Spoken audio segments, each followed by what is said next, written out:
तारीख गवाह है कि अदालत ने जो बाबरी मस्जिद के लिए फैसला सुनाया तो कटघरे में खुद अदालत खड़ी हो गई। पूरी वीडियो ज़रूर देखिए।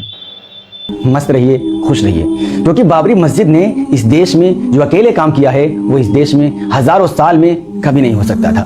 बाबरी मस्जिद ने इस देश में दोगलापन, झूठ और फरेब की चादर को खींचकर समाज सहित देश के डेमोक्रेसी के चारों पिलर को नंगा कर दिया है। सारी दुनिया को यह पिलर नंगे दिखने लगे हैं। इनकी निष्पक्षता और साख एक बाबरी मस्जिद की वजह से नंगी हो गई है, क्योंकि बाबरी मस्जिद को तोड़ने वाले लोग खुलेआम मीडिया में आकर मंचों से बाबरी मस्जिद तोड़ने पर गर्व करते रहे और अदालतें उनको बाइज्जत बरी करती रही।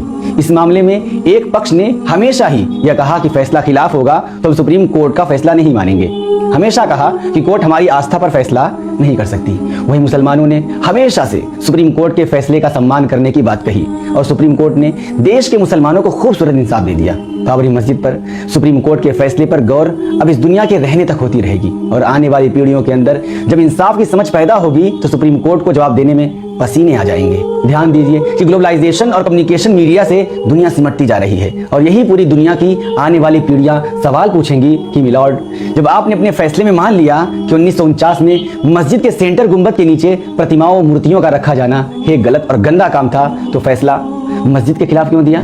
मिलॉर्ड, जब आपने अपने फैसले में मान लिया कि एएसआई यह सच साबित नहीं कर पाया कि मंदिर को गिराकर मस्जिद बनाई गई, तो फैसला मस्जिद के खिलाफ क्यों दिया?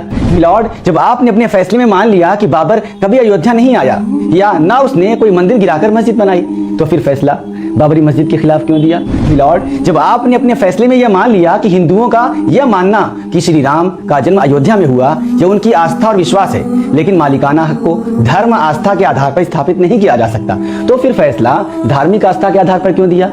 मिलॉर्ड, जब आपने अपने फैसले में यह मान लिया कि 1949 में वहां इमाम को मारा गया और चोरी से मूर्तियां रखी गई, तो फिर फैसला बाबरी मस्जिद के खिलाफ क्यों दिया?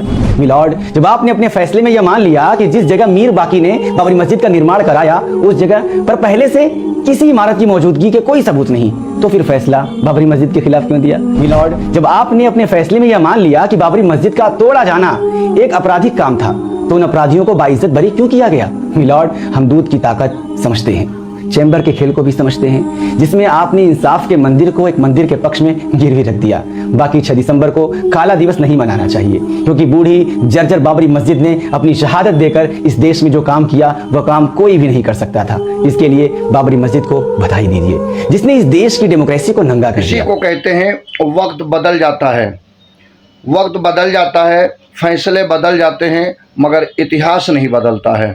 वीडियो अच्छी लगे